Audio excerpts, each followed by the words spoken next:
Katipunan. Radyo-katipunan.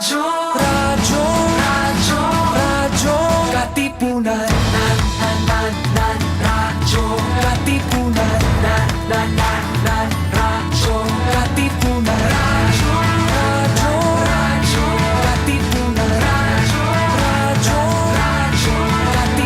Voice of the Blue Eagle, kami di mapipigil sa pagbabalitang tumpak at tama.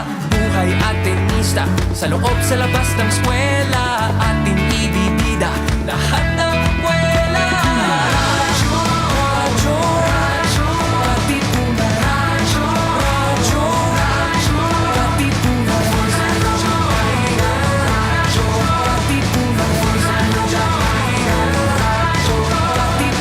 Kawal ni Ignacio, Katipunero, sugod, todo sa kayod, dunong at tulog. Lipat na Blue Eagle, galing giting nagigil. Blue and white, one big fight. Radyo-katipunan. Radyo-katipunan.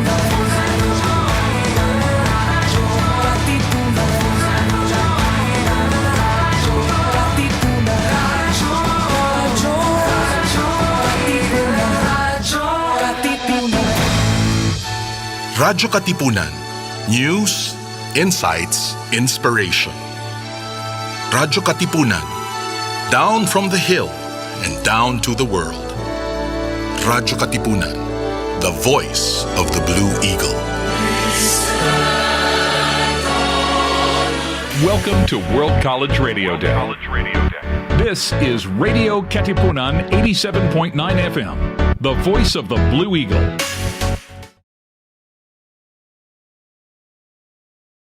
Radyo, radyo, radyo, radyo, radyo, radyo, radyo, katipunan, radyo, katipunan, radyo, katipunan, radyo, radyo, radyo, katipunan, radyo, katipunan. The voice of the Blue Eagle, kami di mapipigil sa pagbabalitang tumpak at tama. Buhay atin sa labas ng eskwela, ating ibibida lahat ng kwela.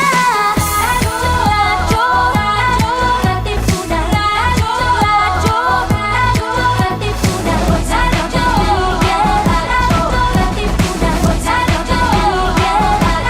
Katipunan. Kawal ni Ignacio, Katipunero, sugod, todo sa kayod, tunong at tulong. Lipat na Blue Eagle, galing giting at tigil.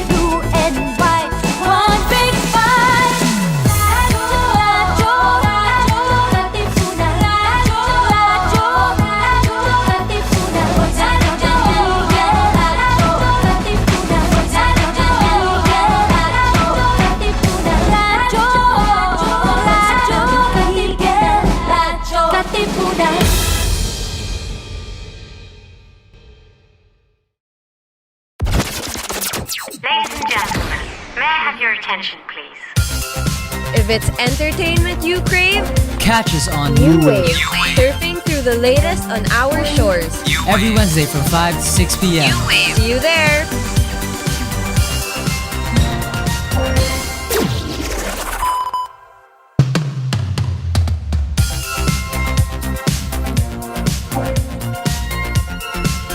Hello everyone, good afternoon. It's your midweek gang who's always ready to hang, coming at you live through Radio-Katipunan 87.9 FM via Zoom. I'm Max.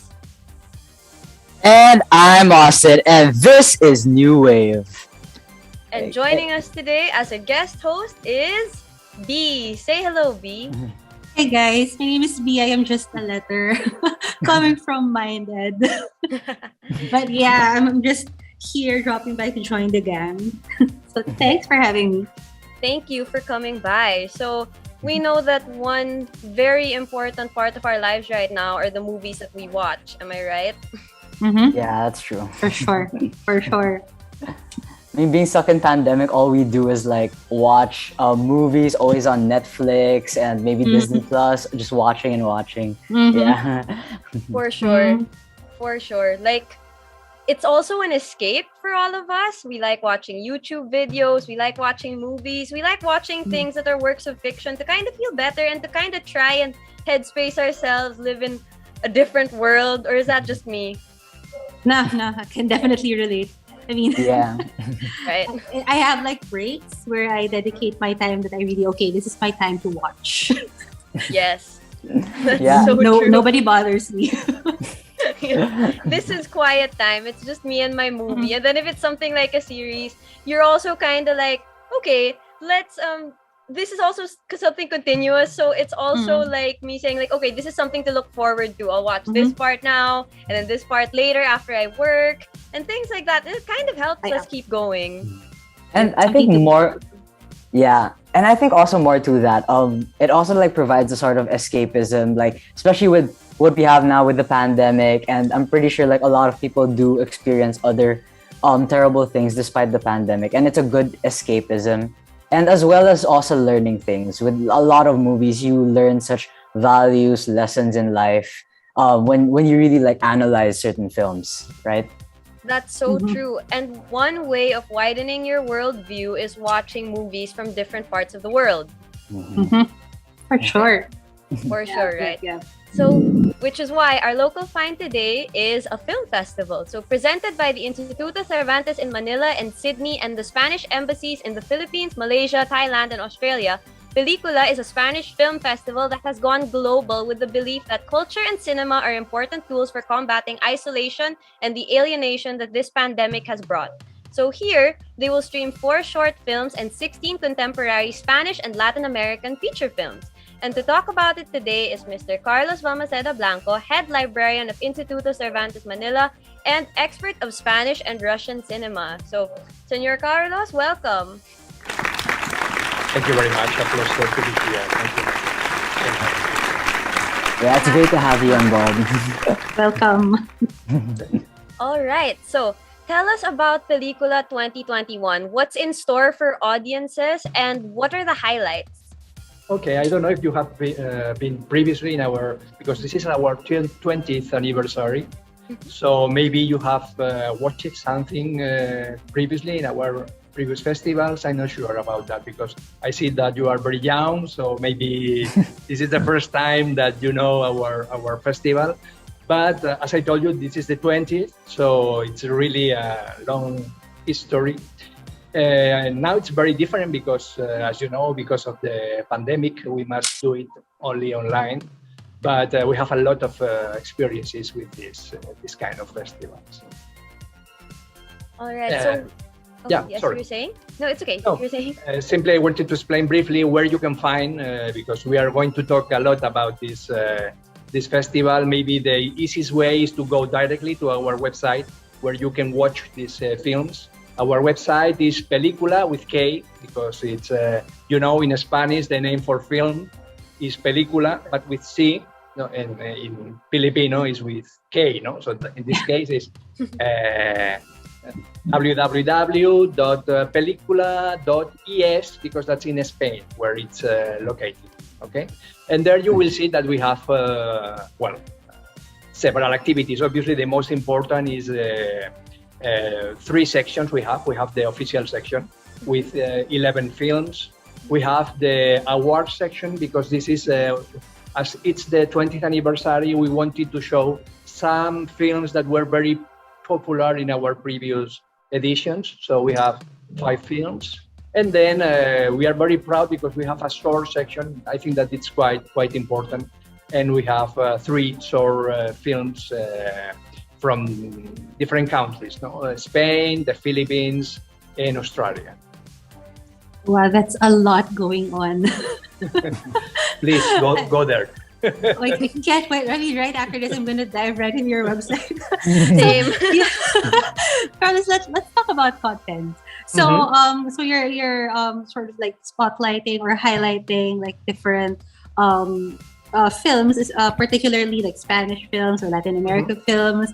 And, in your opinion or based on like what you've observed or stuff like that, what makes them a hit among the audiences that you've had before, maybe even now? maybe including Filipinos, especially since most of our audience in New Wave are Filipinos. Well, I must say that I'm not really nationalist about films. I think that we have like two poles. No? In one side, it's an international art, and as any art, music, painting, whatever, you have always an international background, because especially in the films, because now we can, today, right now, with Netflix or whatever, you can see films from any country. So whenever something new appears in the world of the cinema, very soon it's adapted in another places. So this have this pole, as to say, the international aspect, but obviously it's also a national culture, it's also a national industry, and then obviously we have our own specific, how to say, futures. So in the dialectic between these two poles is where you can think about the films. So yes, that's true. Spanish films are really popular all over the world. I'm not sure why about that, but I think that probably because it's an international, our international features somehow match with the interest of people from all over the world. And the same with the South American, the Latin films, not only, and also Filipinos, why not? Yeah, so you just really have to find that sweet spot where you can just relate to it. Oh, thank God for subtitles, right? Yeah, true. For this reason, to me, the golden age of the cinema was in the silent period, because then you didn't need to listen. No, you could simply watch a film, and it was indifferent if it was made in France, in the States, the Philippines, or Spain. No, it was just cinema. Yes, that's so true. And it also tells us, like, sometimes stories, regardless of their country of origin, are very universal, because no matter where you are in the world, you can be a foreign audience or a foreign movie, you'd still understand it. There would still be that universal aspect that would make you cling on to it or relate to it. For sure. Right. So Carlos, as you said earlier, you're on your 20th year. So what are the gains and milestones of the Spanish Film Festival? And for this year in particular, what has been the biggest challenge of mounting this, pandemic related or not? Yeah, in the previous years, it was clear because we have, it was a big show when we inaugurated, for instance, the vernissage. A lot of people came. So it was really, I don't know, we like to see people, face to face.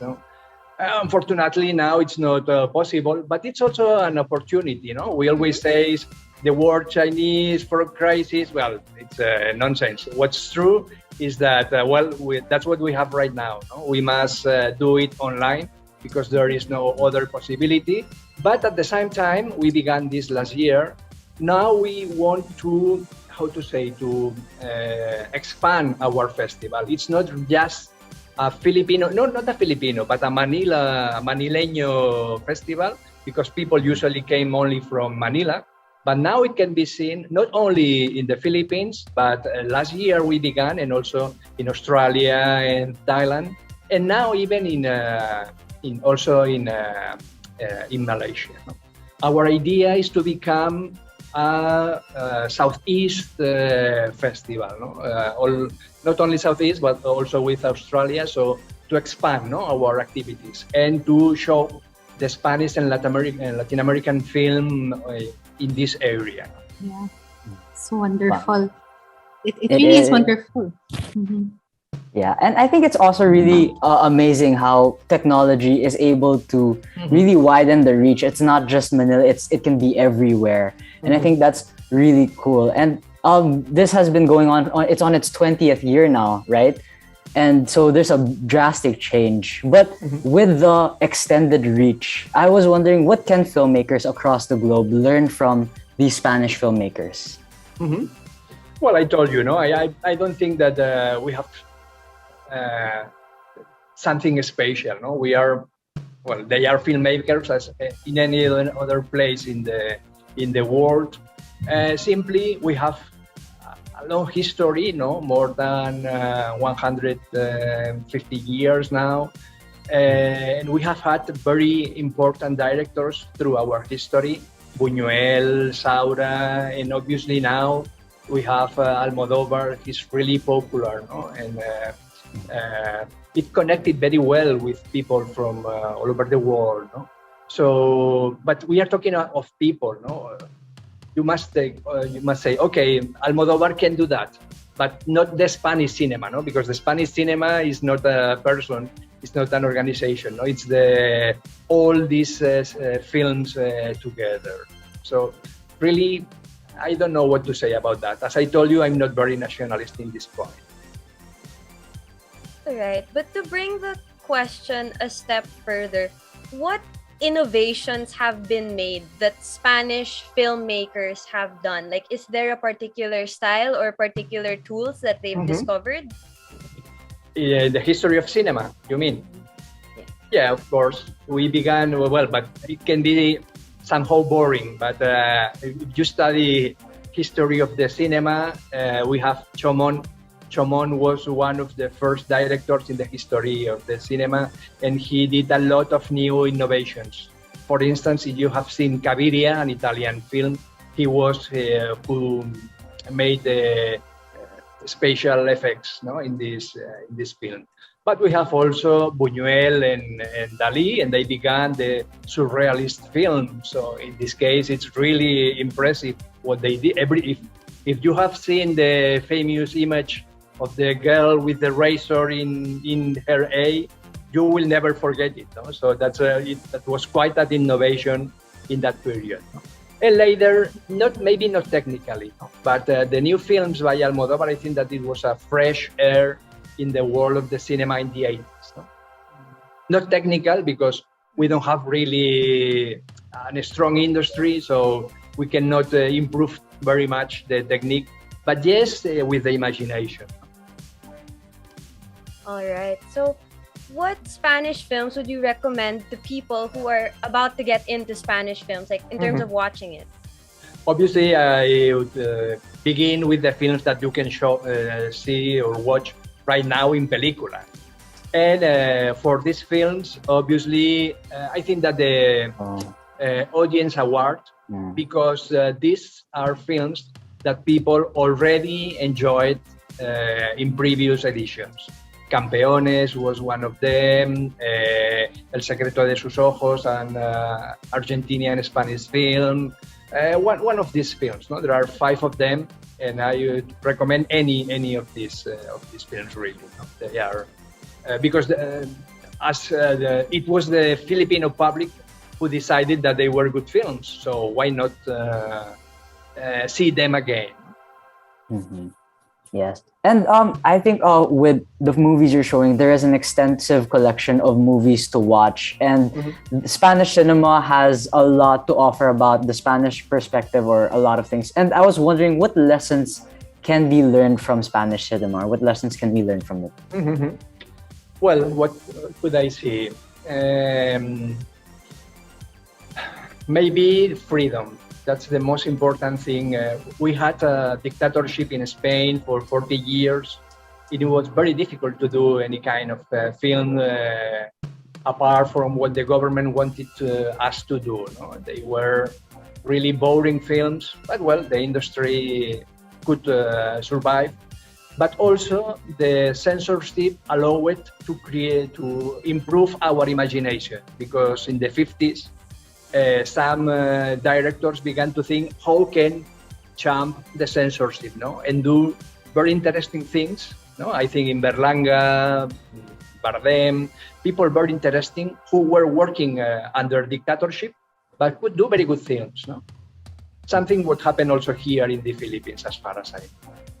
So obviously, it's better if you can work with freedom.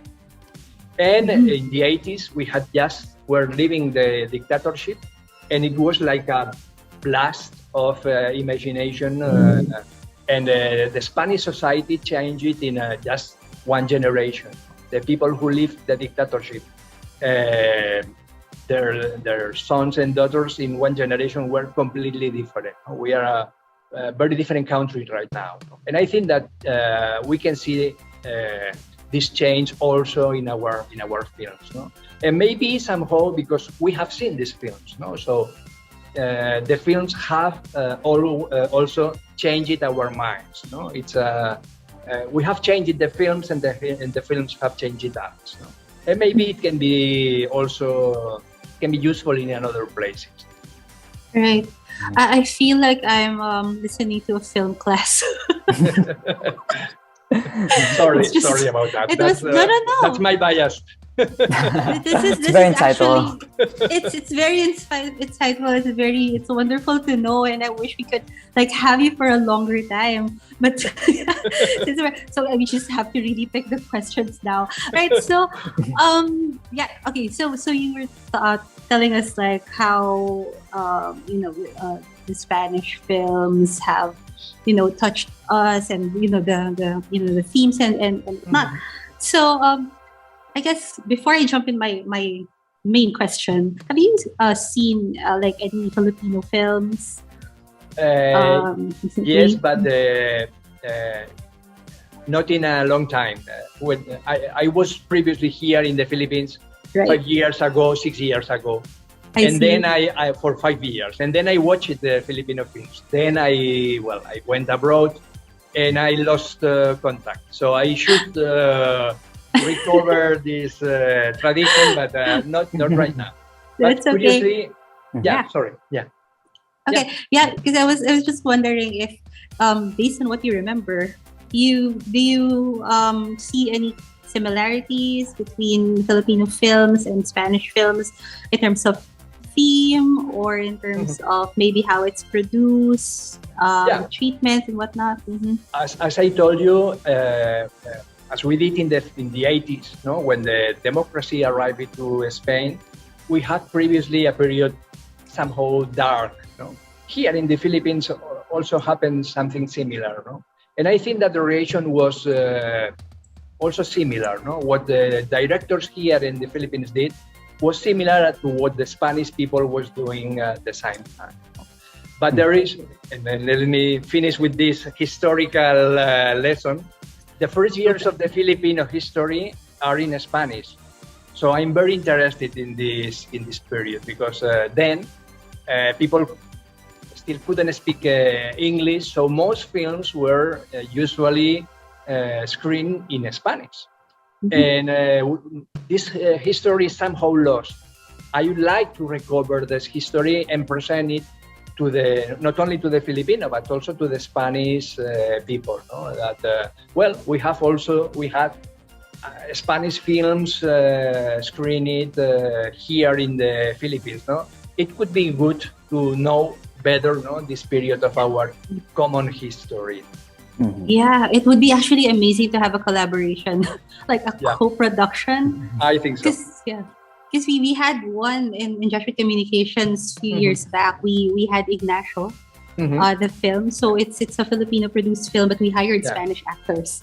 So or maybe something more, I don't know, something more collabs like that. I don't know if you know that we have that's not only the film sections. We have also a couple of webinars. And one of them, it was last Monday, it was about this subject, how to cooperate between Asian and Spanish producers. You can find, because we recorded it, and you can see it in our Facebook page and in our YouTube page. Awesome. In our YouTube channel, sorry.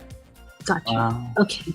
That's really interesting. And I also like what you said earlier about there was a dark period in Spanish history, and it's something that can also like bring certain people, like people from different cultures together, these shared experiences throughout history. And so yeah, that's really nice. And I was actually saying that today is the celebration of Dia del Cine Español. Yes. Which is the Day of Spanish Cinema. So how do Spanish films remain relevant in today's society?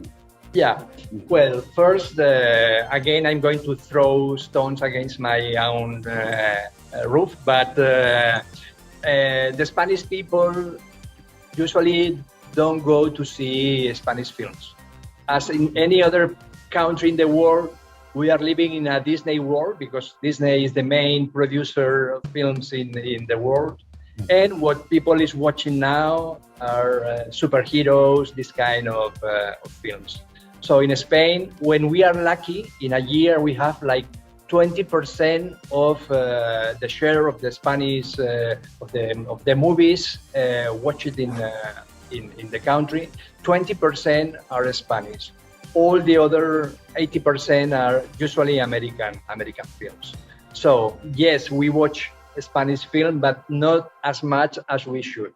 So yes, we obviously, that's our culture. We are proud of these films. When they are interesting films, when there are some very interesting films, we go to watch them, but not as much as we should, as I told you.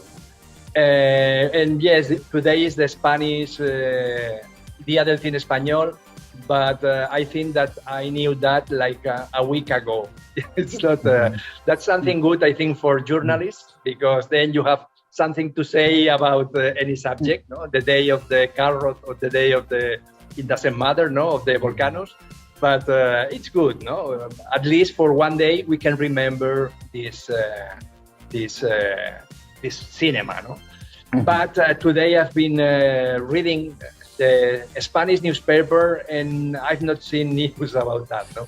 People is forgetting it, at least in the Spanish press. Maybe because it was still soon there, no? Because you know that there are 6 hours difference between Spain and the Philippines. I hope that later they will talk more about this.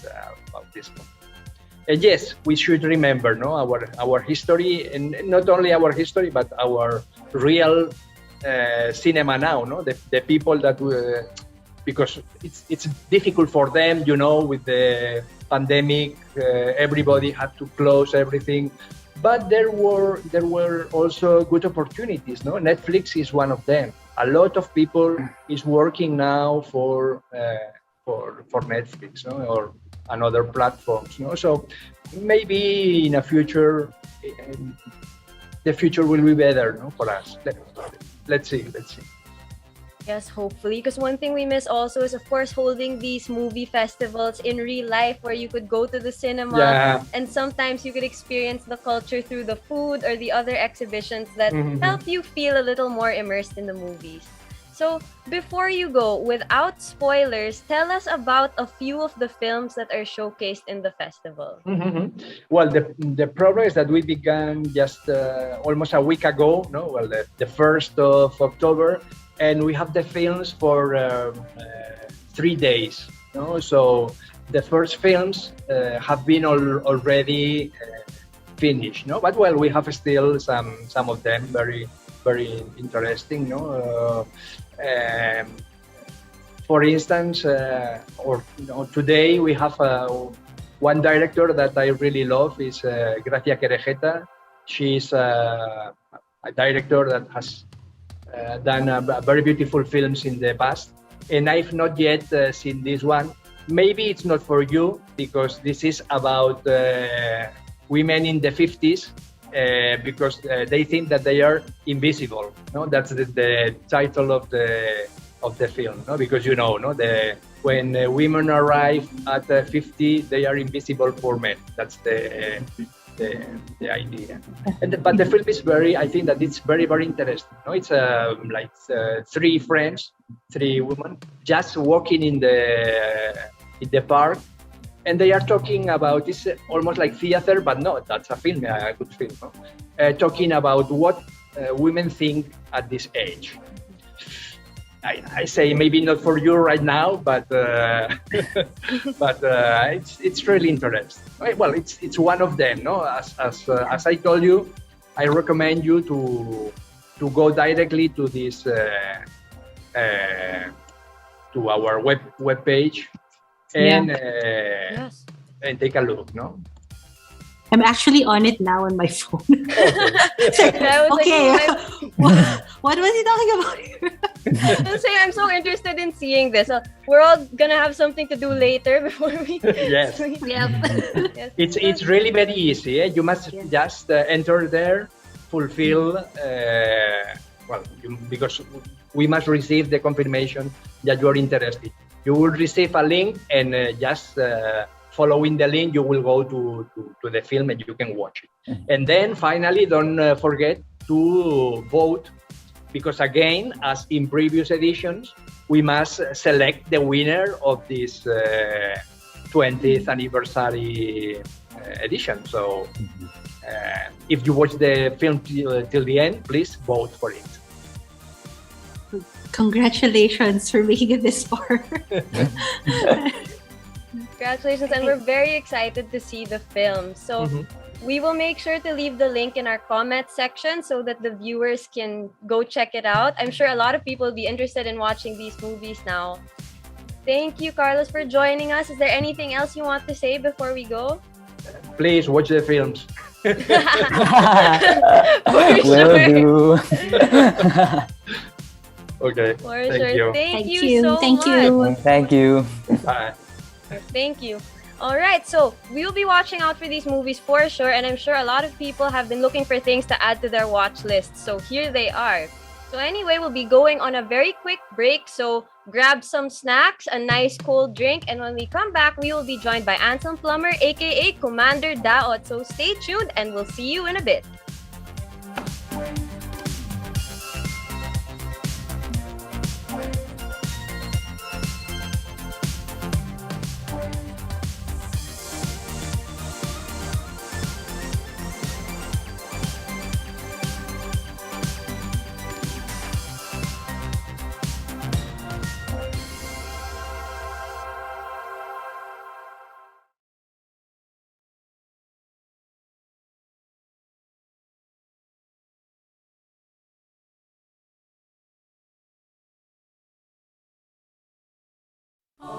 Rejoice, refresh, renew, and reflect. Join us for an hour of music that uplifts the soul. Listen to your favorite Jesuit music ministry artists. This is JMM Radio. JMM Radio. Get your day's dose of inspirational music. Tune in to JMM Radio every Wednesday from 1 to 2 p.m. Only here on radyo-katipunan 87.9 FM. Good morning, Ateneo. Start your day right with your morning wake-up call. Good morning, Ateneo. Catch the latest news and stories around the campus. Good morning, Ateneo. Your daily dose of radio chikahan, tawanan, kantahan, and kwentuhan. Every morning from 9 to 10 a.m. Tuesdays to Fridays. Good morning, Ateneo. Your mornings will never be the same again. Radyo, radyo, radyo, radyo, radyo, radyo, radyo, katipunan, radyo, katipunan, radyo, katipunan, radyo, radyo, radyo, katipunan, radyo, radyo, radyo, katipunan. Voice of the Blue Eagle, kami di mapipigil sa pagbabalitang tumpak at tama. Buhay atenista, sa loob sa labas ng eskwela, ating ibibida lahat ng kwela. Radyo, radyo, radyo, katipunan, radyo, radyo, radyo, katipunan, radyo, radyo, katipunan, radyo, katipunan. Kawal ni Ignacio, katipunero sugod, todo sa kayod, tulong at tulong. Lipat na Blue Eagle, galing giting nagigil. Blue and white, one big fight. Radyo, radyo, radyo, katipunan, radyo, radyo, radyo, katipunan, radyo, radyo, katipunan, radyo, radyo, katipunan, radyo, radyo, radyo, katipunan, radyo, katipunan. Baka naman pwede. Baka naman pwede? Baka naman pwede. Mga isyung napapanahon ating pag-usapan. Baka naman pwede. Gamit ang mga pananaw mula sa iba't ibang kalinangan. Baka naman pwede. Mula sa Institute of Philippine Culture, kami inyong samahan, tayo'y maghuntahan. Dito lang sa Baka Naman Pwede. Tuwing Huwebes, alas 3 ng hapon, dito lang sa radyo-katipunan 87.9 FM. Feeling blue? Ever thought of looking into the bright side of things? Let us help you out. Join our light, engaging, and inspiring conversations with our Chaplains on Air. Hosted by Father Junji Bargayo and Father Henry Ponce of the Society of Jesus. Chaplains on Air. The chaplains are now in. Here on Chaplains on Air. Thursdays at 6 p.m. only on Radyo Katipunan 87.9 FM. Jescom Music Ministry. Music that uplifts the soul. Follow jescom.ph on Spotify and Jescom Music on YouTube. We are also on iTunes and Deezer. Kaibigan, alam mo na ba kung ano ang mga karaniwang sintomas ng COVID-19? Ito ay ang mga sumusunod: lagnat, pagkapagod, at dry cough. Habang sa ilan naman ay sipon at baradong ilong, sore throat o diarrhea. May ilan naman ang wala pang sintomas, pero pwede pa rin nilang maipasa ang virus sa iba. Kung ikaw ay nasa mga lugar kung saan kumakalat ang COVID-19 o kaya may close contact sa mga taong kumpirmadong may COVID-19 o sa mga nag-aalaga sa kanila, ipagbigay alam ito sa health worker sa inyong barangay. COVID-19, kayang-kaya nating tapusin. Radyo Katipunan is now online. See our live feed on facebook.com/Radyo Katipunan. Check out our Instagram and our Twitter at Radyo Katipunan and subscribe to our YouTube channel at Radyo Katipunan FM for more exclusive content. To listen to music that uplifts the soul, follow Jescom.ph on Spotify and Jescom Music on YouTube. Our music is also available on iTunes and Deezer. Radyo, radyo, radyo, radyo, radyo, radyo, radyo, Katipunan. Radyo, Katipunan. Radyo, Katipunan. Radyo, radyo, radyo, Katipunan. Radyo, Katipunan. The voice of the Blue Eagle, kami di mapipigil sa pagbabalitang tumpak at tama. Buhay atenista, sa loob sa labas ng eskwela, ating ibibida lahat ng eskwela. Radyo, radyo, Katipunan. Radyo, radyo, Katipunan.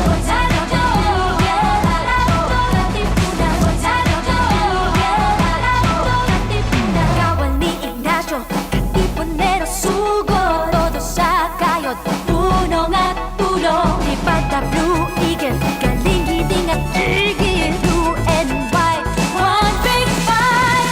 Radyo, radyo, Katipunan. Radyo, radyo, Katipunan.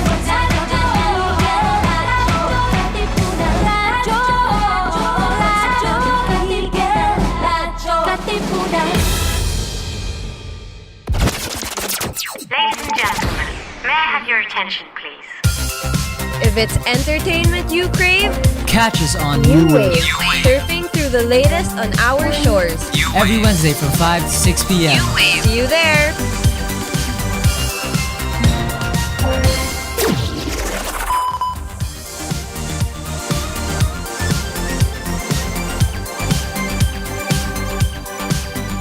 And we're back. So, as we mentioned earlier, a lot of us really, really miss traveling. What do you guys think? Oh yeah, for sure. I was telling you about it that I want to go to the beach, hopefully before yes. this year ends. Well, I don't think I can say that because I'm actually in Bohol right now. You are not allowed to Okay, comment keep now. flexing. No, you are not allowed to comment. All right, you know, I'll stay silent. You guys can Someone complain. Put him on mute. Well, with that being said, a lot of us really miss traveling and visiting places we've never seen before. And also another thing a lot of us are very interested in, which I think was also seen in the earlier hour, was we like learning about different cultures. Now, a few months ago, I stumbled on one of my YouTube marathons. I stumbled upon a channel that helped me do both travel around the Philippines from the comfort of my bedroom and learn about different cultures within the country, even helping me with my junior thesis. So today, we are joined by the vlogger behind these vlogs, Kumander Daot. His name, Anselm Plummer. So welcome, Kumander Daot. Welcome. Hello, good evening. Hi, it's so nice to have you on. So how are you and what have you been up to these past few weeks? I'm doing well, thanks. What have I been up to? Good question. I get lost and I forget what on earth I'm doing. Actually, I've been back to Cambodia again recently. And I've just come back from a whole month I did there where I was really exploring deeper and really going right into the communities, far-flung areas, 7 hours from the road. So those were really cool experiences. But right now I'm back in Davao City and I'm just doing a little bit of things here. And then where am I going in the next? I've totally forgotten. totally forgot that's how it goes. Well, we'll get into your Tivoli adventures a little later. For now, to break the ice, what's your favorite tea? A lot of people are curious about that, actually. You don't need to name a brand, but what's your favorite tea flavor, since we know that you like to bring tea with you in your journeys? Always bring tea. I'm big into I just drink black tea, hot black tea. Assam or Ceylon. I like the strong flavors. I'm very British, and that's the very British thing I take with me, and I will never ever lose. Is black tea the same as Earl Grey, or they're different teas? Earl Grey's a bit different. Earl Grey has a kind of unique flavor, but yeah, I like the traditional black. English breakfast, you'd know it as. Yeah, that's really just the classic tea. Yeah. All right. So a few weeks ago, you released a vlog explaining your origins and how you came to the Philippines. So for newer subscribers and our audience, can you tell us a little bit about how it was coming to the Philippines? Yeah, I mean, when I first came to the Philippines, the Philippines must be. I'm somewhere between 30 and 40 countries in the world. I've lost count. I can't remember. But I came here in 2016, and I just come from Vietnam. And the biggest difference I had was just how welcoming and friendly and how happy to see me the people were here. And that's such a huge thing as a traveler. That makes or breaks your travel experience. And so even when I was getting on the plane, it was just the warm smiles. There was just warmth in the vibes of the people, you know. And so that was the welcome I needed. That was really the welcome I needed, and that's something that always sticks with me. That's really cool to hear, and it's so nice hearing that, like, from your perspective too, because when you first came here, there was no bias or anything, and you just I really like hearing that our people are very nice and friendly. But aside from that, when you first came to the Philippines, what were some of the things that you noticed about the Philippines that really stood out? Number one must be the people. That's what I noticed everywhere, and that's why I said to myself, I can stay here for a while. But of course, the country's beautiful, of course, but there are lots of countries that are beautiful, but the big difference with the Philippines is the people, and that's absolutely what. And despite every challenge I've faced, even when I have gone somewhere else for a while, taken a break or whatever, I always come back because, there's no place like it in the world. I haven't been there yet. Wow. Yeah, because you love it so much that you actually did like several vlogs, or what the vlog is all about. But before we get into like the main need for the main theme of your vlogs, is this the first time that you ventured into vlogging, like capturing this one, or you had previous attempts before?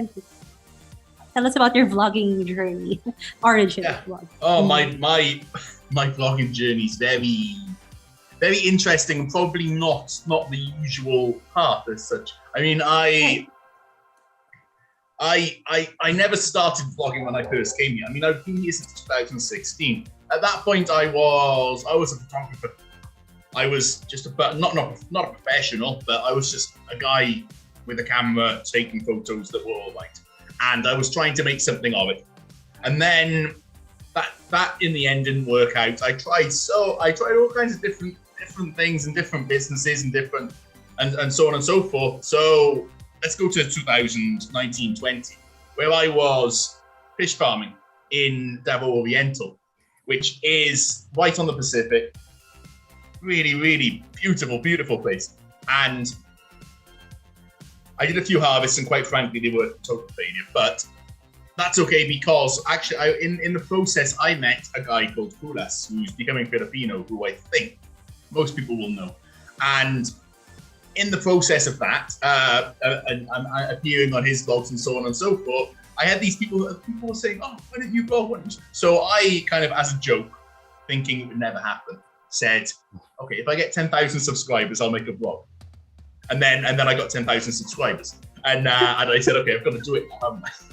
And I kind of put out a few things every once a week, put something out, and after a while, I was thinking, shall I carry on with this? Shall I do this? And then, well, here I am today. I branched out. My original vlogs were just my life there, fish pond, all this, and so on and so forth, very raw. And in the end, and at one point I realized, wait, I can actually make something out of this. And so I did. I just pushed ahead with that, and here I am today. 1 year and a bit later. Where was it? It's 22nd of July. 1 year and a few months later, and it's been, yeah, it's that's been a crazy journey, that's for sure. Yeah. Amazing. But I guess you're loving it now. It's shown. It's very natural. Yes, it is. Right? It's almost like a come full circle, because I came to the Philippines as a photographer doing creative things, and then I went to try this and this, and then now I'm making videos. So it's like a come full circle, and certainly a lot of what I learned in that photography has helped me a lot with making videos. And I'm in a good place right now. Let's put it that way. Which it was. If you told me this a couple of years ago, I wouldn't have believed it. Amazing. Now that you bring up that 10,000 subscribers thing, I think that's when my parents and I stumbled upon your YouTube account. Like you were new starting out, and we were like, oh, I like his vlogs. And then you came up with those like different cultural series. Like I remember the first Tivoli series, and that was when we were like, wow, okay, that was amazing. We really learned a lot. Yeah. So also, for those who don't know yet, where did the name Kumander Daot come from? That's a very long story. So this all came from, so in about, when was it, June or July 2000, I think July 2020, I went to Cagayan de Oro, CDO in north of Mindanao, to pick up Kulas and Kuma and the other guys. And so en route, we were joking about Daot na, which in Tagalog is sira. In I probably pronounced that wrong. In English, it just means broken or like defective or something like that. There's an easy way that I can describe Daot na, but it's not appropriate for radio. It involves more or less what I can say. But it basically means it's not going to work. Yeah. Okay. So that was that. Okay. So we were joking about that, which is it's kind of in the joking way. It's kind of he's a bit mad, which but not in a harmful way, but in a kind of in a playful way. Yeah. In a playful way. Yes, in a playful way. way. Yeah. And then the Kumander part came from when Kulas asked me, can we hire some guys to clear the land, just cut the grass? And I said, yes, I can get these two guys. Okay. And then so and this happened during one of the vlogs. I came in, I walked in and wandered in, and then one of the guys working, siya, I'm on Kumander siya. He's our commander. Which, and so I found this hilarious. I've never heard this before. And then at one point we decided to combine the two together, and Kumander Daot was created, which Kulas always said, "Are you sure? Are you sure?" And I said, my real name is Anselm, which is not a very normal name. If I can carry that, I can carry Kumander Daot as well. Which, it's. I get all kinds of messages. They normally say, "Why did you call yourself Daot? That means that's bad. That's bad." Or some of my personal favourites. Commanders are from they're like rebel commanders, which I didn't actually know until about 6 months into being Kumander Daot. I had a very interesting discussion. Interesting discussion with the chieftain of the Bagobo tribe here recently at the inauguration of a memorial to a massacre by the MPA. She said, "Commander, why Commander?" And I said, "Commander sa punong, Commander of the fish pond." And she just looked at me. "Sure, ka? Sure? Yeah. Oh. That was slightly difficult, but we got past it because we just laughed about it. But yeah. Hey, that's fine. So, okay, a while ago you said that you've been to like 30 or 40 countries. So, not necessarily in the Philippines, but what was your earliest travel memory and how did it inspire or kickstart this journey that it became? So, I can probably divide that into two. My earliest traveling was when I was very, very young. I used to go to France, which was just across, which was just kind of a 30-minute ferry ride. It's like if I went on the ferry to Leyte or something. So it's fairly similar. But really for this one, this whole journey now started when I left home in September 2013. So I left home about 8 years ago, and I popped up on Facebook the other day, the memory, and I was skinny and young and healthy, but and then from there, so I came through Europe, then I flew to India, Nepal and India, and then I went across Thailand, Myanmar, Malaysia, Singapore, and then I went to Australia, and I worked in Australia for a couple of years. And then from Australia, I thought I'm going to go. I had some money saved up, so I said I'm going to travel for a couple of years. So I first went to Vietnam, and then one of my friends said to me, February, that's the perfect month to go to the Philippines.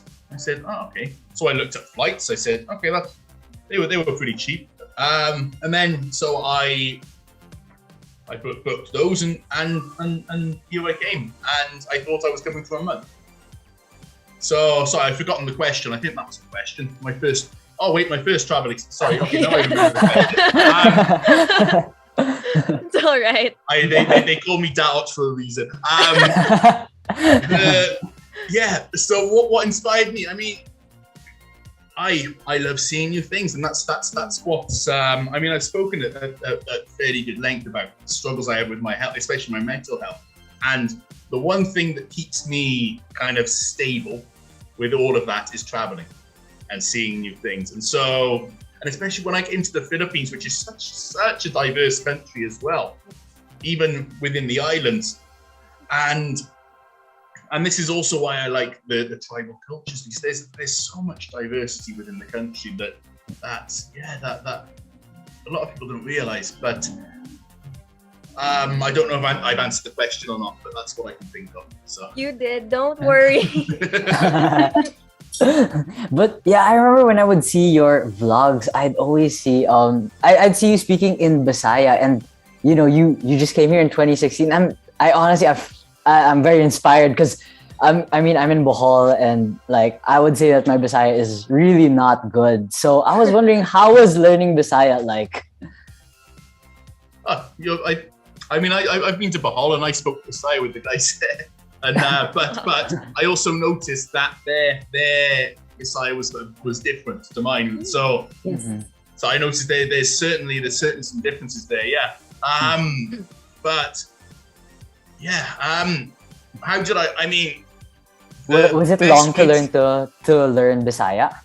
It did. It took a while, but it's the main thing is immersion. And actually, when I first started learning, I had no framework or structure to learn it by.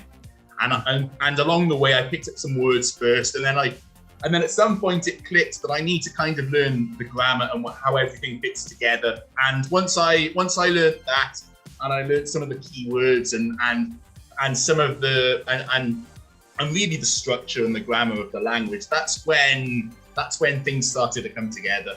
And then from there, there's always times I miss words, and I koan, which would be ano in Tagalog, and I do all this where I don't know, but at least you can get your point across, you know. Yeah. So you were self-taught, like you just really immersed yourself and just learned, or did you get a teacher or a tutor? I've never had a tutor. I've just gone out and just tried. And the great thing is, when I try, they're happy. When I go out and try, they're happy to teach me new words and say things to me. And I'm like, and if I look at them confused, and we just laugh about it, and and I picked it up. But when I'll tell you this from before I went to Katil, so before the lockdown, my Bisaya was okay, but it wasn't so fluent as it is now. But I had 3 months of ECQ in Katil, where 3 months, 2 months, something like that, where I was in that local community and in the local barangay, and people there didn't really speak English much. Yes. And which I try to explain, because some people who come here, they say, no, every Filipino speaks very good English, which actually every Filipino speaks English, and most Filipinos speak very good English. But if I was in places where, if they understood it, they did understand it. I know from sometimes when I drop words in, but they weren't confident speaking it. So actually there, where I sat down every day and just spoke in Bisaya every day, the only time I'd use English was if I talked on the phone. And that's when I really just started thinking in it, because there was one time I was driving down the road and I stopped to have a chat in the middle of the road, as you do in the province. And I spoke, and then afterwards I realized, wait, I just had a conversation in Bisaya without thinking about it, didn't I? Okay, that was a good moment, right? Oh, wow, okay. It's, yeah. Oh, cool. Austin, I challenge you. Yes, I should. I did. If you can, your story is very inspiring. I really actually want to. And I think it's also why, like, the people that you interact with are so comfortable with you, and they really want to teach you, because you're really trying to immerse yourself in the culture, and they can see you trying. So I think it's also why, like, these people, that when we see them in your vlogs, they're very comfortable with you. It makes a huge difference. And I mean, it's been a journey. I mean, learning a language is a journey, and it makes a huge difference, because the critical point is when you get the humor. And once you get the humor, that's when you can really get along. And it makes people more comfortable with, especially in some of the far-flung communities. It makes people much more comfortable when you can speak in the same language. And sometimes I have to say, no, I'm not a missionary. It's okay. It's normally the only foreigners who will speak Bisaya are the missionaries. So for someone who comes from a different background to come in and I say, no, I'm just talking to you. And yeah, it's been great. It's been really great. I never thought of it that way, because in Ateneo, we're required to learn at least one foreign language, and some professors start us off with like basic vocabulary and then jokes, and we never understood why jokes were the first thing taught. But then now that you point out, like, oh, once you know the humor and you understand the humor, it's easy to pick up and go from there. So Wow, that's very interesting. So, Austin, I think you need to pick up the humor over there for I you to do. be able to speak it. I do. But I was wondering, how would you describe the humor here? Like, how do you describe the humor? I don't know how to describe it because I'd have to describe it in Bisaya. It's very difficult to describe. It doesn't translate. Yeah. Austin will translate it for us. Oh no. Give me a year, come back on the show, and let's talk in Bisaya. You'll have to lead this time, and then you'll lead it on Bisaya. Me and B will just be like, okay. Yeah. Quite a challenge. Let's do it. All right. So yeah. In your Saturday vlog, you said you were going to be changing up the fish pond, which you brought up earlier. So yes. It'll be veering away from commercial fishing and onto new things. So can you share some of the plans with us here? I can share a little bit. Yes, whatever you can. Yeah. I mean, my plans aren't totally concrete because it's still early days. But my thoughts at the moment is commercial fishing is absolute minefield. So what I'm probably going to do is use my existing ponds and stock kind of low density, maybe put some nets in and just try some exotic species. I want to be creating, because for me, YouTube for me is educational. Yes. And so I know that I can do something with the fish. I can do something educational, which it won't be about fish all the time because it'll be very, very boring if I do that. But if I can have that sometimes, it really provides something helpful. Yeah. So Right. It actually takes me back to because when we were in college, we had an immersion, and I was deployed with the fisher folks. But this is more like go to the sea, and of course we weren't allowed to go to the sea because we were minors then. But yeah, we sort of like saw how it was living with the fisher folk, and I'd like to ask you now, based on your experience and after spending so much time with fish farming, what are the hardest parts and the most rewarding parts of fish farming that you've noticed or you've experienced here in the Philippines? So I'll start with the most rewarding, which the moment you pull your first fish or crab or anything out of the water and say, I grew that is such a good feeling. It's really good. You look at it and you say, oh yeah, I did this, right? I don't know how to explain it. It's such a good feeling. The hardest part is getting to that point. There are so many challenges that can come up. I mean, you have nature. And then if nature's not bad enough, you have people as well. So which can happen in a million different ways. And so there are so many variables that can go wrong that you can't really have expectations in them. You can have a guideline of it should be like this, or it should, but a lot of the time, so many things can go wrong. And even when you do everything right, you still wonder, wait, my fish aren't growing, or wait, why have suddenly a lot of them died? Or it's this, so many things that because a lot of modern aquaculture now is all about trying to control as many of those variables as possible, especially things like oxygen and temperature, acidity, so on and so forth. And it's difficult. Farming is difficult, but aquaculture was something that was another level of difficulty to make it a farming. Really? How so? Because everything's happening so quickly. You have living organisms that rely on water. So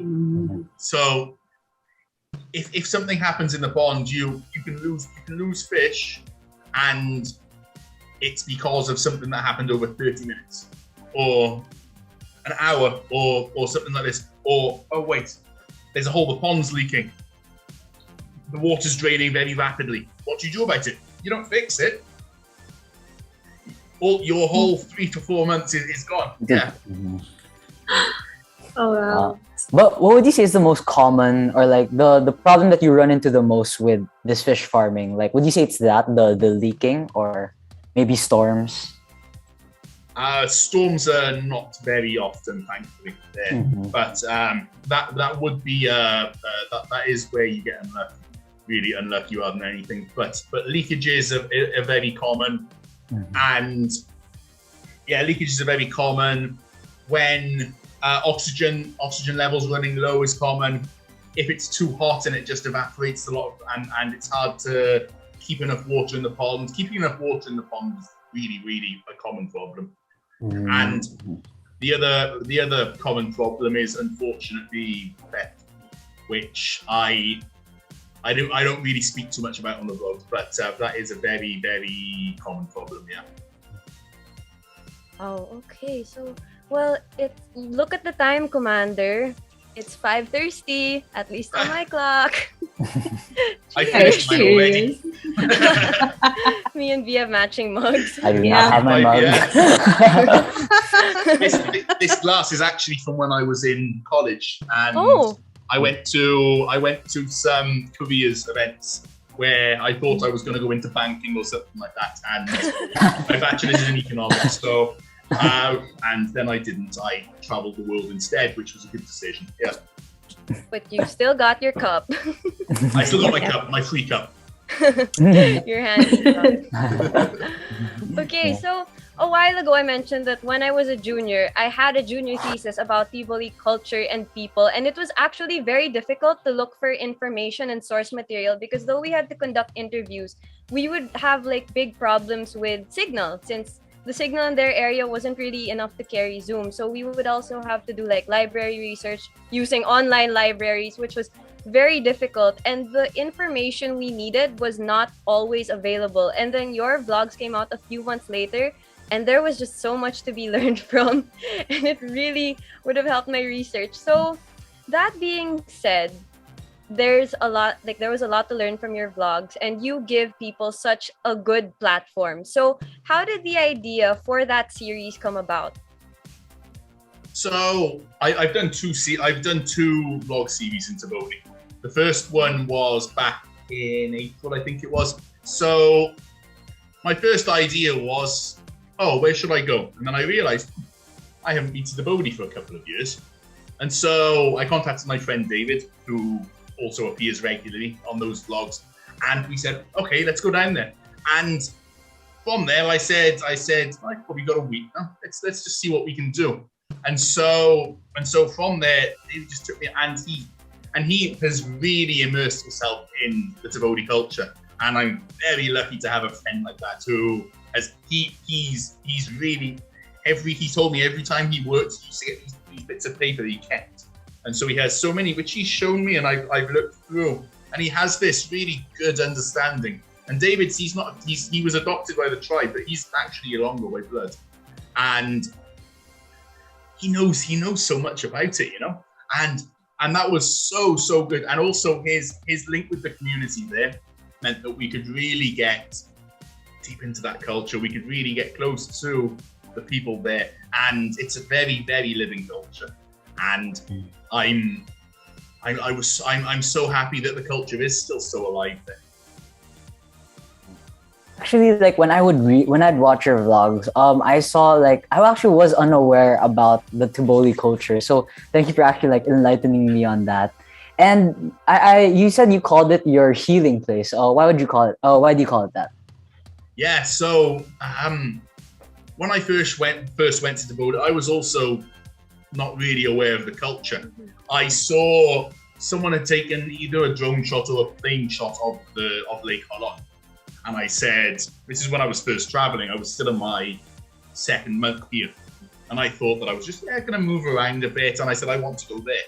So I went into the zone my embassy tells me never to go to. I find out it's fine apart from certain areas. And just ventured in and so on and so forth. So the day before I was meant to go to Lake Holon, I went to a waterfall first, and I came back, really bumpy, habble ride, motorbike ride. And I woke up in the morning, and I had back pain, and I was really feeling nauseous, really vomiting a lot. But I somehow managed to push myself through and said, I'm gonna go there. I'm gonna go there. And I made it to the lake. And that's always what I remember when I think I'm back to go. I realized, no, I made it when I was very, very sick. So there we are. Yeah, I went there and then okay, went down to the lake. Still there, came back up, and I was there, and it was the Tabodi, it was the festival. And I actually stayed there for a while after that. And this is probably the reason I actually stayed in the Philippines long term, because at this point, I'd stayed in one place for 2 weeks, and I was kind of thinking, I have no choice but to extend my visa again, do I? So I thought, I should just stay for longer, shouldn't I? Because at this point, I was past the point of no return of changing my flights and all this and this. And I just said, you know what? I'll just stick around. And that's what I did. And from there, I've forgotten what I was going to say now. I stayed at my friend's house in Tabodi, Poblacion. And I remember after that, I came back to Davao after that, and I felt good again. Because all those months of traveling had just taken its toll on me, I think. And even now, when I go back there, come back down, there's this sense of heat. As long as I stay in Tabodi for long enough. If I just go there, come down and leave again, it doesn't make a difference. But if I actually go up there, come down, immerse myself again in the culture, it's a very, very spiritual place. And so there are certain times, there are feelings I can't explain of, I don't feel well. There are also feelings I can't explain of just inner peace, you know. And the tribe have very good explanations for it, the kind of spiritual peace and so on and so forth. And yeah, it's I'm not sure where I'm going with this, but it makes sense in my head. It doesn't. I have one of these things again. It makes sense. Yes. Yeah, it's where it's. There's something about the place. There's really something about the place. There's something in the air that just. It's ineffable. Yes. Yeah. Yeah. Yeah. It's one of those feelings like you really have to go there to understand, because like the feelings, you have to feel them. But how you described it was also very interesting. Like it's spiritual, because in a sense that also kind of helps us understand how different the experience is, as opposed to going to like different places where the vibe it would give off or the feeling in general would be a bit different. So earlier, you also said that YouTube can be a learning platform, and we see you using YouTube that way. So when coming up with video ideas, do you keep certain goals in mind? Like, do you sometimes go into the editing station saying, okay, I want to make a video about this? Or do you just see what the day has in store? I normally go to a place with a little bit of an idea about it. Mm-hmm. And then I end up making a video about something totally different, with about 10 seconds of what I originally thought of it. So I just, or I'll say, okay, this place seems interesting. Let's go and have a look there. So, for example, I went to a hunter's village recently, where I just said, I kept seeing on all my visits to Lake Olon, I saw these horses carrying abaca down there, and I said, where's that? And I heard various different answers of 8 hours, 4 hours, 3 hours, 6 hours. It turned out to be about 3.5 hours, and walk. And I just said, okay, I just want to see how this place is. I had no idea how it looked. I then found it on Google Earth, which it looked a little bit like. And when I got there, what I saw was, this is interesting. Okay. And then I was brought to, this is a hunter's house, and this is, and then I walked over the river towards a different city, different village, and there were these bat traps there, which I thought, okay, and they catch bats, okay, Do they make bat soup? Yes. Okay. That was one of mine. Yeah, that was. But it's learning, you know. This is it was very, and I have some of the greatest souvenirs I will ever have, which is some of the jawbones from the animals, which is very, very unique. I mean, I just loved exploring these places, and a lot of the time it's good to go in there with a little bit of expectation, a little bit of but also being open to just what's out there. I mean, everywhere I've gone, and when I've gone on my journeys, and even when I came to the Philippines in the first place, I had a bit of an idea about where I was going. Right. However, I was still surprised because I had no idea. I mean, I've grown up with Filipinos back home. One of my best friends is half Filipino, but I was not prepared for how warm the welcome was when I arrived, and that's the thing. It's these surprises are great. They're what they give you energy, you know. And then and then of course, but it's also good to know a little bit about where you go. Otherwise, you end up. Otherwise, you might waste your time. But yeah. We're a bunch of teddy bears. Care bears. We are more teddy bears. But you know, since you brought up bat soup, there's a question here in the comment section from my dad actually. So say hi to my dad, Gino Cruz. Hello, Gino. He said, "We all know you love the Turkish kebab restaurant, but aside from that, what is your favorite Filipino dish, and what is the most exotic thing you've tried?" Ooh, okay. Favorite dish? That's the easier question. I have a list actually. My favorite would have to be kinilaw.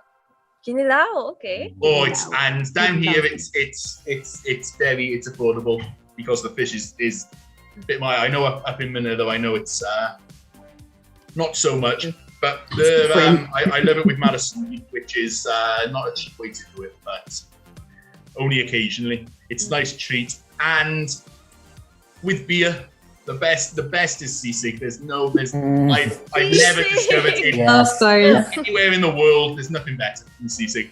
And a lot of the ginataang dishes, the dishes cooked in coconut milk. Oh, fantastic! Absolutely fantastic. There's actually Filipino cuisine is so misunderstood. So misunderstood around the world. It deserves so much more. Yeah. Oh yeah. You're making me hungry for dinner. I want something now. Oh yeah, next time we'll have like a food fest of Filipino dishes. That's a great content. I mean, so I would love to see your reaction videos, God. Oh yeah. I'm waiting for when it's okay to have fiestas and so on again. That's going to be really good. But yeah, that they'd probably be my favorites here. Yeah. I've forgotten the other question. Exotic foods. Ooh. Good question. Exotic. What sisig? You know, when someone says sisig, it kind of just sets off like an alarm in my brain, and it's just. You hear the sizzle. Yeah, you hear the sizzle. You can almost smell it in front of you. The funny thing is, I'm doing intermittent fasting at the moment, which means at certain times I get the alarm, and then I say, "Don't do it now, please don't." And most exotic. Oh, good question. What was it? It's something I can't remember. What it's made of. Yeah. Maybe you can remember I remember it was just soaked in vinegar to cook it. It was soaked in vinegar. Oh, what was it? It was some form of seafood that was very interesting. And I've totally forgotten, which means why is it not that memorable? It should be. For people in the audience who are in the comment section right now, maybe you can help us out. Yeah, take a guess. You can access things in my brain that I can't access. I mean, People ask me why Daot, and this is another perfect example of why Daot applies to me. My brain regularly just can't pick out memories. But yeah, exotic foods, and I'm yeah. But I'm then again, some of the foods I just consider fairly normal now. Other people back home would consider exotic. So. Oh yeah. But you tried it in Mindanao, or was it in Visayas, or maybe in somewhere in Manila? It was in Mindanao. It was what was it? It was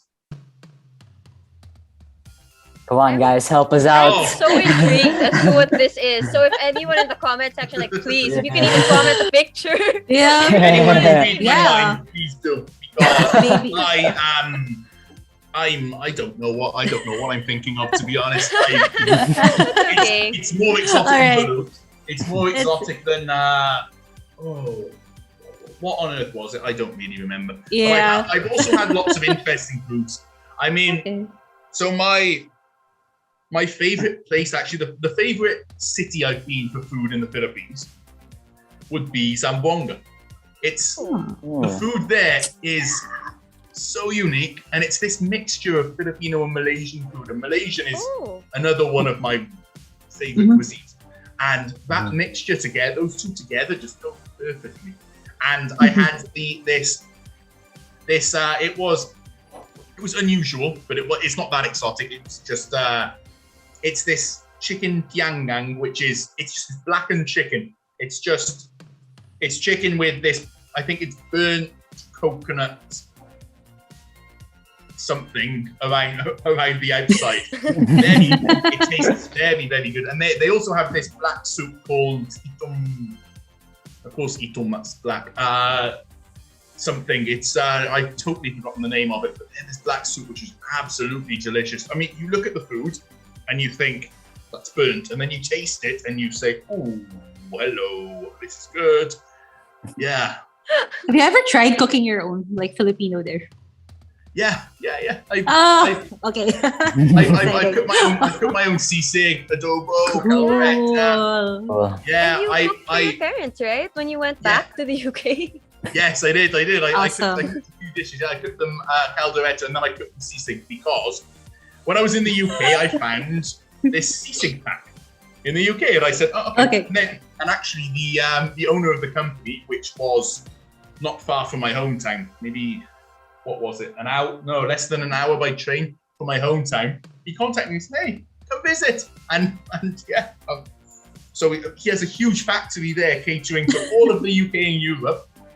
Just Filipino meats. And wow, okay, this is really, really good. Okay, very interesting. So yeah, when I saw that, I said, okay, you can buy absolutely anything from anywhere in the UK. So I went into the Asian supermarket. I mean, we have Filipino groceries in the UK, which is really cool.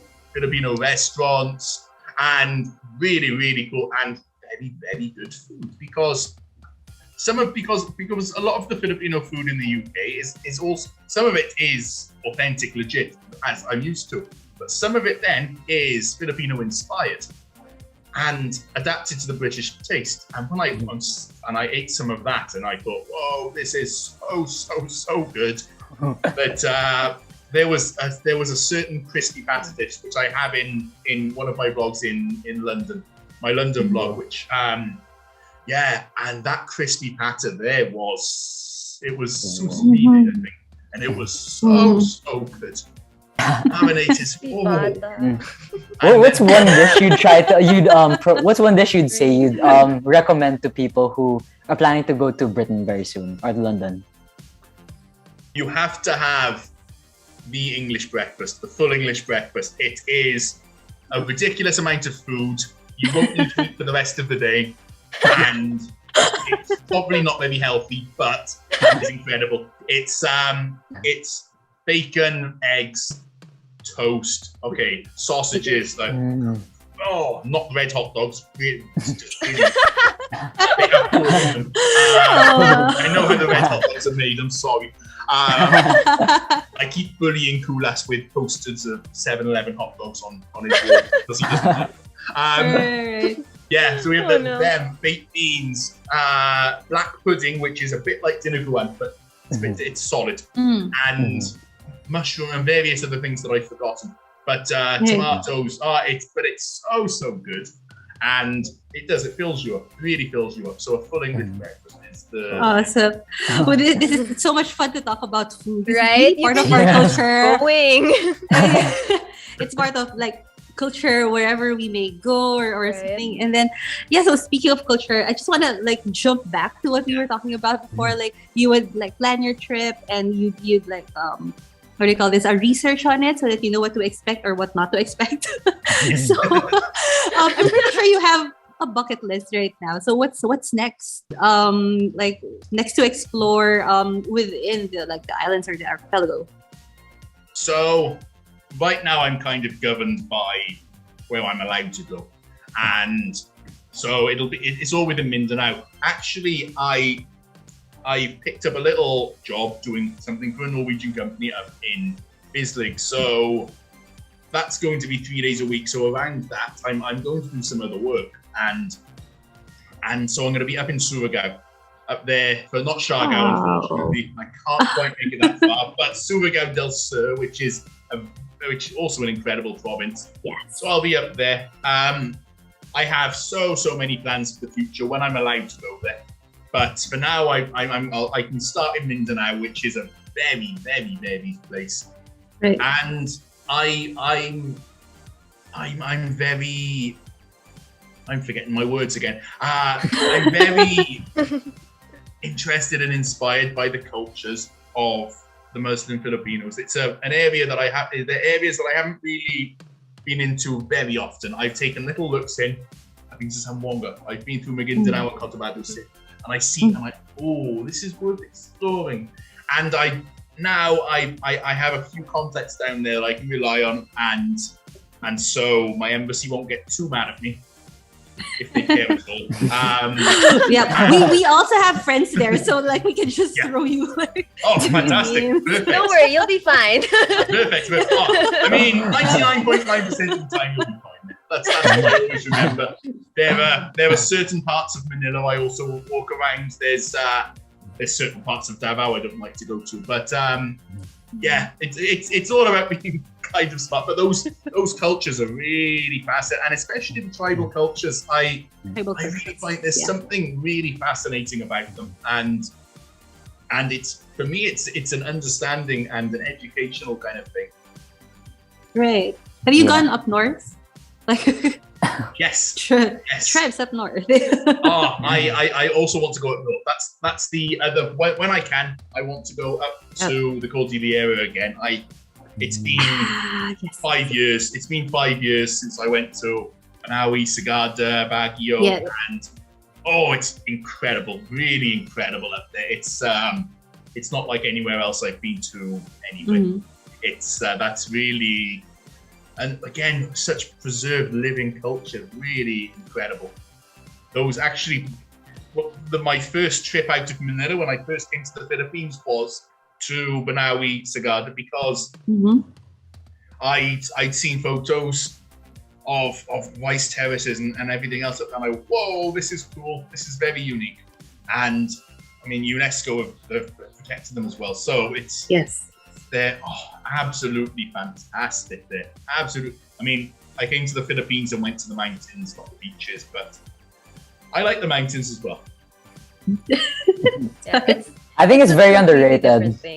Yes. Yeah. Absolutely underrated. Well, good news. We do have the answer to our food question. From Mrs. Nell Plummer. She said, Kinilaw, Anselm. So that's the food we were... Kinilaw. That's the food we were talking about. No, so it's something different. It's something different. Okay, so we still... It's definitely my favorite. Kinilaw's definitely my favorite. But the exotic one, I'm not so sure. Maybe it's like kinilaw, but like a different kind of kinilaw. Because kinilaw is like way of cooking. So it's probably... I think it's cooked. I think it's cooked by kinilaw. Kinilaw something. Some very, very unusual Ingredient. that I Yeah. This is going to keep us up today. Sea urchin. It was Kinilaw sea urchin. Kinilaw sea urchin. Yes. Maybe. Which You're right. Okay. sea urchin came in. I can Tango imagine Box. that. Wait, Okay. it was? I can imagine that. Yep. Yeah, but actually, when I heard more about what you were saying earlier about how you enjoy traveling and it's something that keeps you stable and like in a really good place. So I was wondering, what advice can you give to people who are going through a rough time, especially now? Oh man, right now is tough. Right now is very tough, and right now there are days where I've had to say to myself, if I can keep my head above water and not sink any further, then that's a victory. And having that way of is often very, very good. And my other piece is, if you can, this is not the most practical piece of advice right now, but if you can go to a different environment, if you can, you know, that it's true that the mountain air really does something, you know. The mountain air really helps, or the beach air, and I'm sorry to say that to people who are locked down, but it's something to really look forward to, you know. But even if you're in the city, if there's somewhere in the city you can go, or even create your own new environment, it's easier said than done, of course. But yeah, it's often our environment really affects us. So if we can change the environment we're in and make it more airy, make it less stale, and it can really help, you know. That's so true. It's now I see that getting like fresh air, like going out and at least getting sunlight, even if it's like right outside your house, is so important. Like it really just helps your mood and your overall well-being. And well, for us here in Metro Manila who are in strict lockdown, hopefully we can get out and do something soon. Oh, I hope so. I don't know if I would cope in Metro Manila. It's how I can. I mean, I've been. Yep. I was. What I always thought was, I was locked down in the province and I was still struggling with that. And I was thinking to myself, well, if I'm struggling here, I'm not going to cope in the city. So if you're surviving a city lockdown, then you're much stronger than I am. I'll tell you that. We're hanging in there. Yeah, we're hanging in there. I think right now, like you said earlier, it's just about doing what we can. Even if it's not a lot, at least we're still trying to keep our heads above water. Okay, so unfortunately, time is almost up. It's almost 6, but you know, time really flies when you're having fun, and we really had fun talking to you. We did. That's been awesome. Yeah. So one last question. Okay. Let's say you were bringing pasalubong to friends and family back in the UK. What is something that is uniquely Filipino that you'd bring to them? I was going to take durian back, which would just be the biggest shock that anyone's ever going to have. Of what on earth is that smell? Which I like durian. I love durian. I'm surrounded by it here, and I love it. But I went back to the UK for my brother's wedding, and I thought about bringing the durian just a surprise, and then I realised that my brother's now wife might not take to it so kindly, so I said, okay, myself. You're gonna be marked for life. Yeah. As an acquired smell, yeah. I only use my bar tab, but I don't.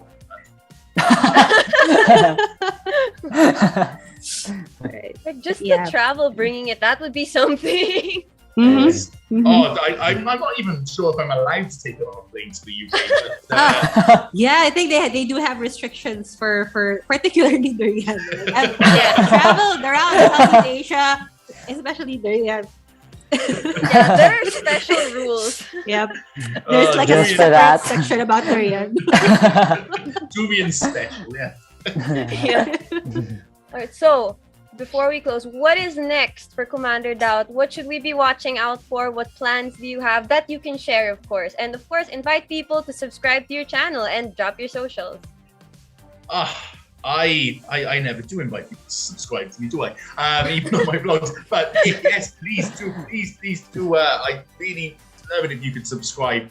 My YouTube is Kumander Daot. That's with a K, K-U, like the type of commander we don't talk about. Daot, D-A-O-T.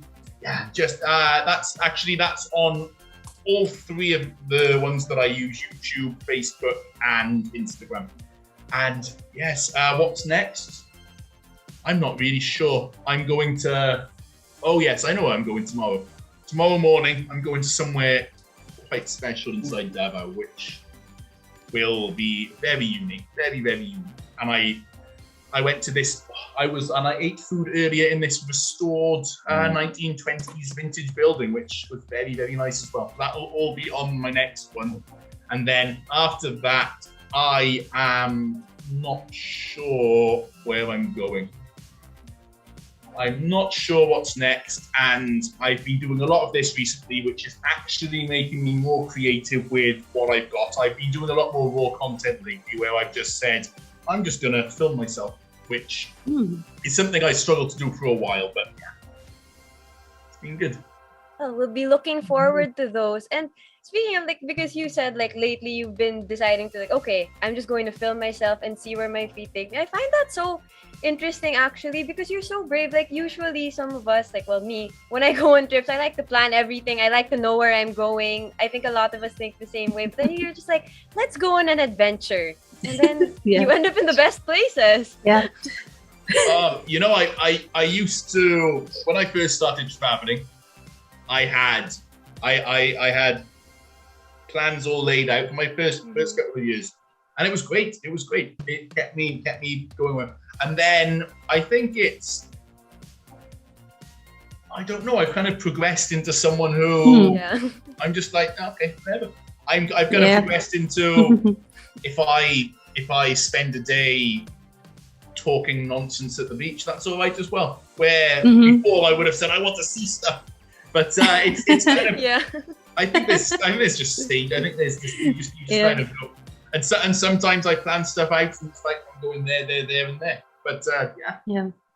I guess listening to you now, it's really more. I'm getting a vibe of follow the food or the trail of teddy bears wherever you lead. Follow the food. Follow the food. All right. Well, it's past 6. So before we say goodbye, thank you to everyone in the audience for participating. Thank you so much for being active and for joining in on the discussion. And to our guests, please allow us to thank a few people first before we thank you properly. So this has been New Wave. So yes, thank you to James for handling the broadcast, and of course to Sir Justin for always helping us out. Thank you to B for being here and helping us out. And of course, like I said earlier, thank you once again to our audience for joining us today. And we look forward to seeing you all next time. So please join us next week, October 13, where we will be catching up with the Filipino rock band and Ateneo alumni Sponge Cola. Ooh, don't miss out. Follow us on Instagram at newwave.rk to stay updated. Catch us on the replay on Radio-Katipunan 87.9's FM Facebook page, YouTube, and Twitter Live. All go by at Radio-Katipunan. But most of all, thank you to our fun and inspiring guest, Mr. Anselm Plummer a.k.a. Kumander Daot. Thank you for spending your afternoon with us. We wish you the best, and we're looking forward to your next adventures. Hopefully you get your sisig soon. And I think you know what all of us are having for breakfast tomorrow. We're all going to try to assemble ourselves an English breakfast. Any parting words? Anything else you want to say before we go? What do I want to say? I should have come up with this first, shouldn't I? I should have prepared this. However, I'm staying true to my name and I forgot. So thank you so much to everyone. And it's been really great to be on here. I've had fun.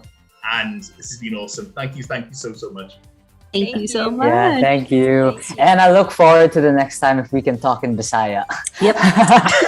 This stream was recorded, Austin. Yeah. Yes, well, yes. for this challenge, let's go. Let's do it. Yep. So this time same time next year. Yes, let's go. So, Pretty but much yes. going now. Oh no, it's getting real. It's getting real. But yeah, once again, this has been your midweek gang who's always ready to hang. I'm Austin. I'm Max, and this has been New Wave. We'll see you all next week. Bye. Bye.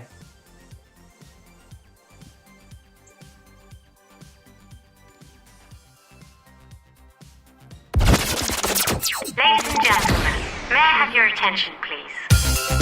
If it's entertainment you crave, Catch us on New Wave. surfing through the latest on our shores. Every Wednesday from 5 to 6 p.m. See you there.